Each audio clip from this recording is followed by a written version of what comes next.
Halo Victorians, ya kembali lagi ya. Selamat datang kembali di channel Victory Jogja.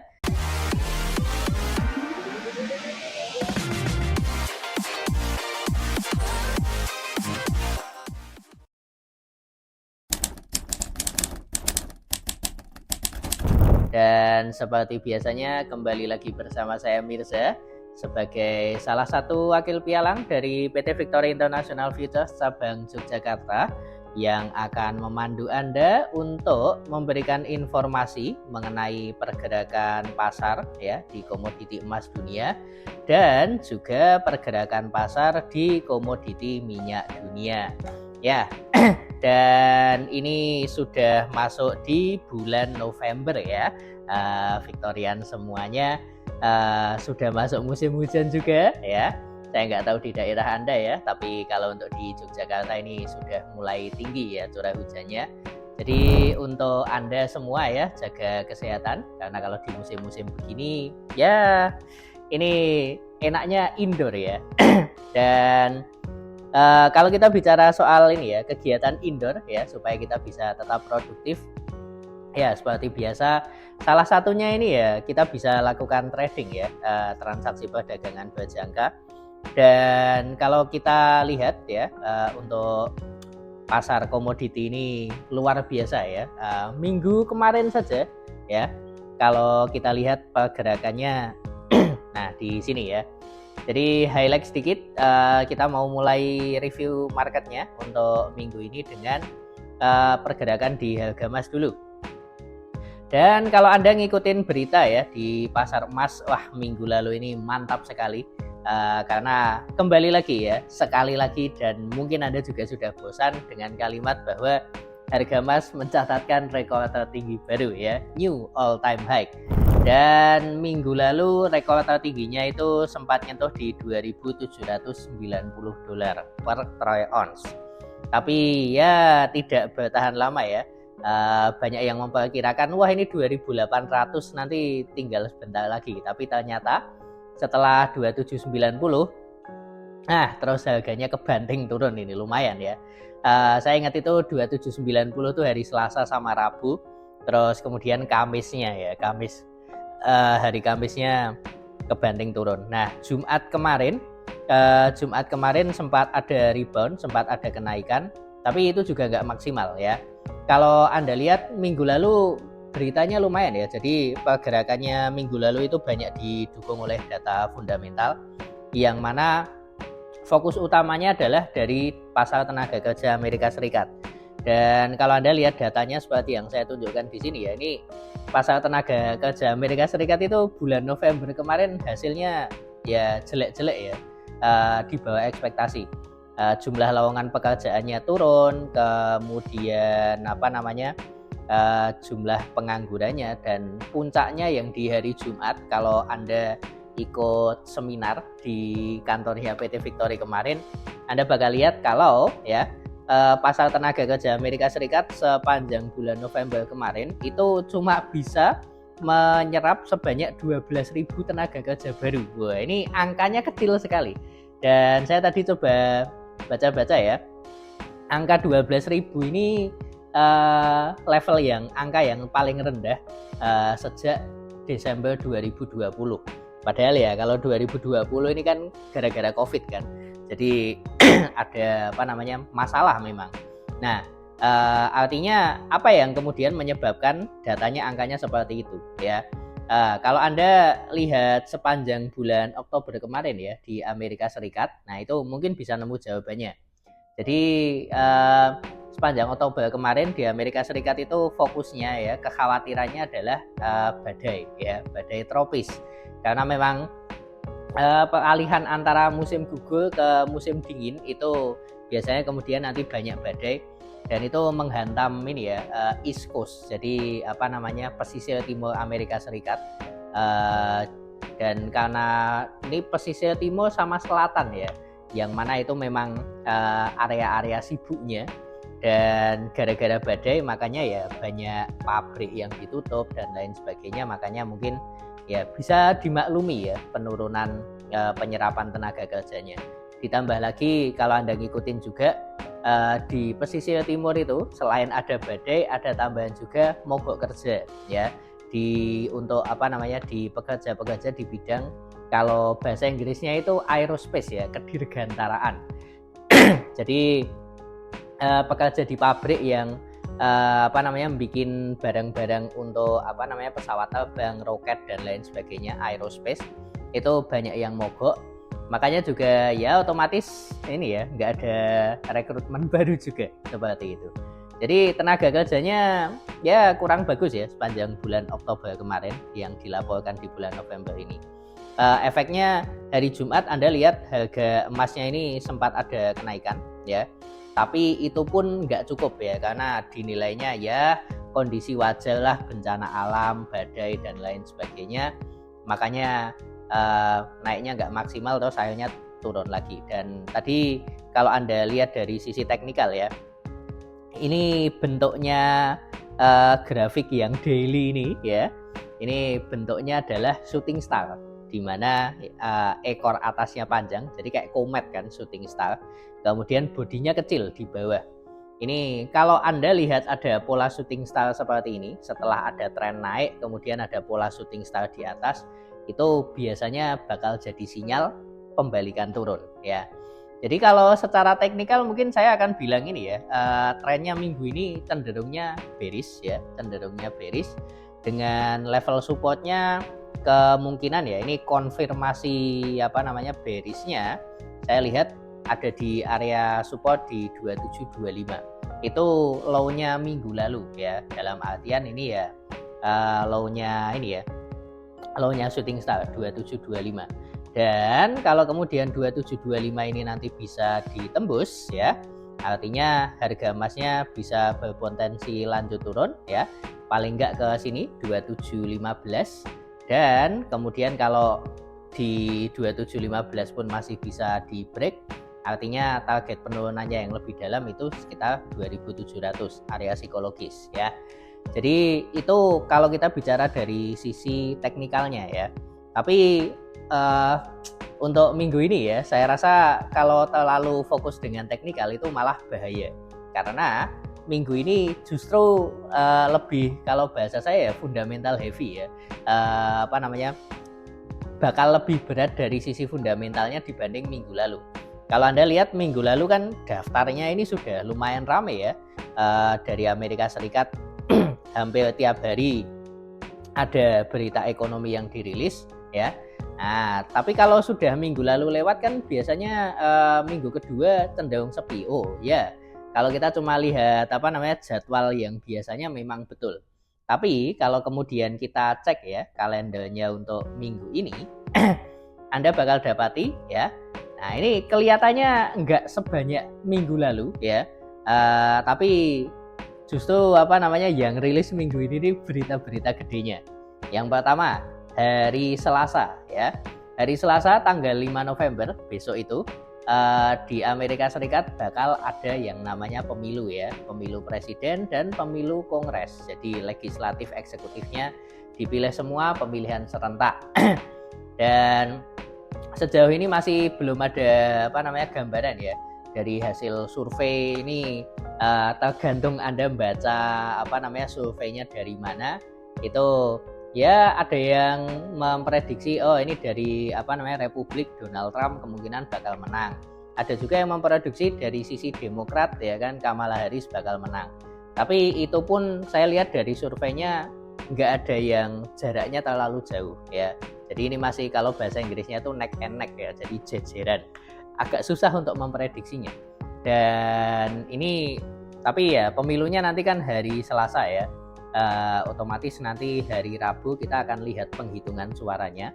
Itu Anda bisa lihat penghitungannya secara live, dan dari pengalaman-pengalaman yang sebelumnya ya, tiap kali ada pemilu presiden itu di waktu pemilihan di waktu penghitungan secara live-nya itu pergerakan marketnya bisa luar biasa. Jadi Anda bisa amati itu ya di hari Rabu jatuhnya.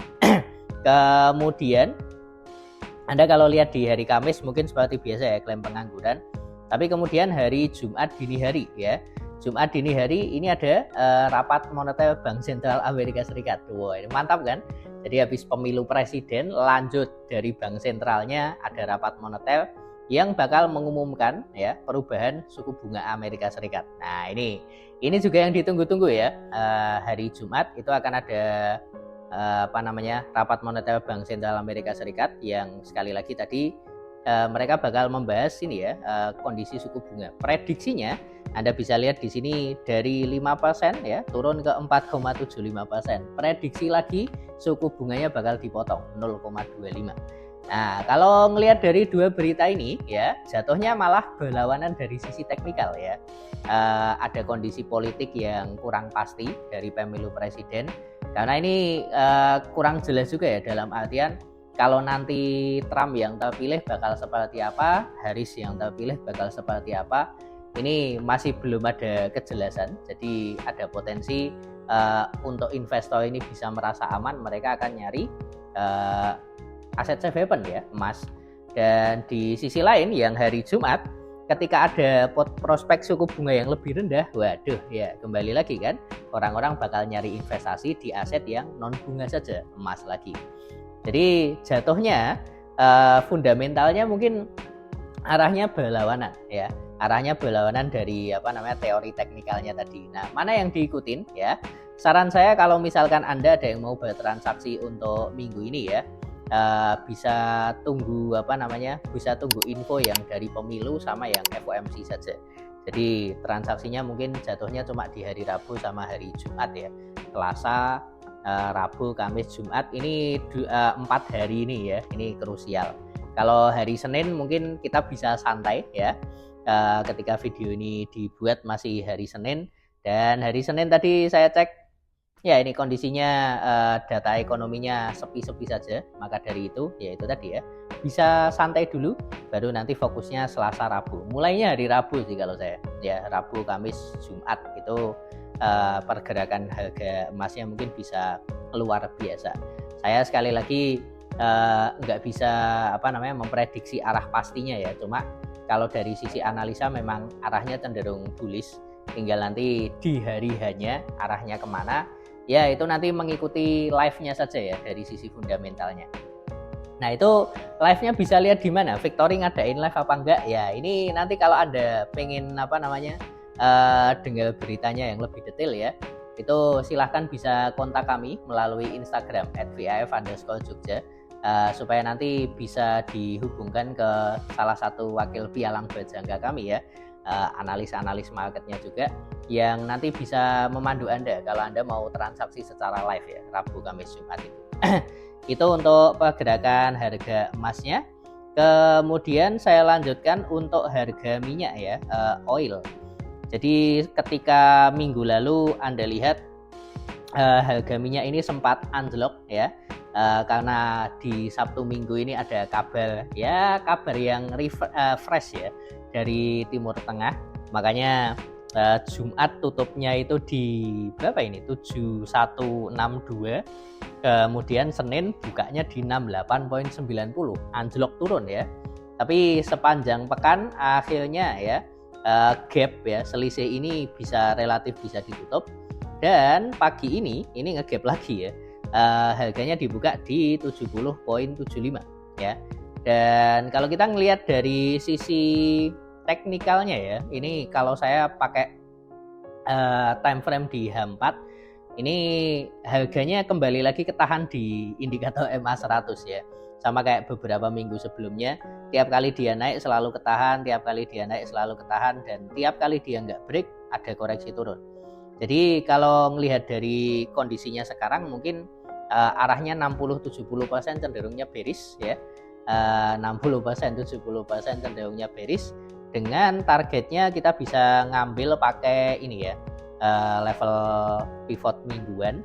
Dan pivot mingguannya itu jatuhnya di sekitaran 69.20. Jadi potensi bearishnya menurut saya ke sekitar itu ya. Tapi kembali lagi saya mau sampaikan saja, karena kalau untuk oil ini ya, menjelang akhir tahun juga, oil ini sekali lagi ya, harganya di sekitaran 70 ini masih dekat dengan harga terendahnya tahun ini ya.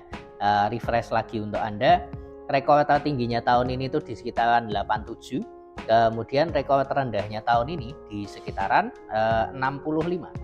Jadi sekarang kalau di 70 itu lebih dekat dengan terendahnya. Artinya kalau misalkan Anda mau transaksi mikirnya jangka panjang ya, jangka panjangnya nggak usah terlalu panjang ya, paling nggak sampai akhir tahun ya, paling nggak sampai akhir tahun dengan kondisi harga minyak yang cenderung di bawah, ini Anda bisa gunakan untuk ya buy aja ya, beli saja di sekitaran harga 70, ini masih belum terlalu terlambat. Nanti bisa ditargetkan, kalau estimasi saya paling nggak sampai akhir tahun masih ada kesempatan ngincar di sekitaran 75 ya, paling nggak mungkin di 77 sih ya, targetnya ini di 77, indikator moving average 100 weekly, atau kalau agak di bawahnya lagi ya berarti di sekitaran 75 seperti itu. Itu dari 70 ke 77 itu ada potensi kenaikan sekitar 7 poin, yang mana kalau Anda ambil transaksi buy satu lot ada potensi profit sekitar 7.000 US dollar ya. Jadi itu kalau Anda mau manfaatkan ini ya, sekali lagi bisa kontak kami melalui Instagram @vif_jogja supaya nanti bisa disambungkan ke wakil pialang kami ya untuk menjelaskan lebih detail itu profit 7.000 US dollar itu butuh modal berapa ya kan, alasannya kenapa ya. Kalau misalkan saya ngejar profit yang lebih pendek, apakah bisa lebih cepat atau seperti apa ya, itu konsultasi lebih detailnya nanti dengan wakil pialang kami ya. Jadi itu yang bisa saya sampaikan ya mungkin untuk review market minggu ini. Sekali lagi fokusnya ya, ingat fokusnya adalah pemilu Amerika Serikat sama rapat moneter Bank Sentral Amerika Serikat FOMC. Oh ya, terakhir ini mungkin info ya penting tapi juga minor ya, dalam artian berhubung ini belahan bumi utara di Amerika Serikat dan Eropa sudah resmi masuk musim dingin ya, artinya di sana mereka ada yang namanya ini ya daylight saving. Daylight saving itu nanti jamnya geser ya. Artinya kalau Anda yang terbiasa bertransaksi menggunakan marketnya di PT Victory ya, ini bakal ada pergeseran jam buka tutup ya. Biasanya kalau forex itu buka jam 4 pagi ya. Mulai hari Senin ini tadi Anda mungkin sudah ngelihat forexnya buka jam 5 ya, mundur 1 jam. Otomatis untuk market komoditi juga mundur 1 jam lagi ya, emas bukanya jadi jam 6 pagi seperti itu. Jadi ini bisa diperhatikan ya, ada perubahan jam. Perubahan jam ini nggak permanen tapi memang bakal lumayan lama, masih sampai Februari ya. Jadi dibiasakan ya. Sisi plusnya mungkin yang terbiasa transaksi pagi hari ketika open market ya, Anda bisa bangunnya agak lebih siang dikit ya kan, 1 jam ya, seperti itu. Oke, itu saja dari saya dan semoga informasi yang saya sampaikan ini bisa bermanfaat. Dan disclaimer ya, ini bukan merupakan perintah ya atau anjuran untuk Anda bertransaksi. Kalau ada yang benar-benar pengen ya kan bertransaksi secara detail, Anda bisa konsultasikan sekali lagi melalui ya @vif_jogja di Instagram. Nanti Anda bisa kami sambungkan ke wakil pialang berjangka kami untuk konsultasi transaksi yang lebih detail ya. Kalau Anda rasa video ini bermanfaat, bisa klik tombol like-nya. Kalau ada yang mau ditanyakan, bisa tulis di kolom komentar. Dan ya, jangan lupa untuk bisa subscribe ya channel Victory Jogja ini supaya Anda nggak ketinggalan info-info berikutnya. Oke, itu saja. Sampai ketemu di kesempatan berikutnya dan saya pamit. Salam profit.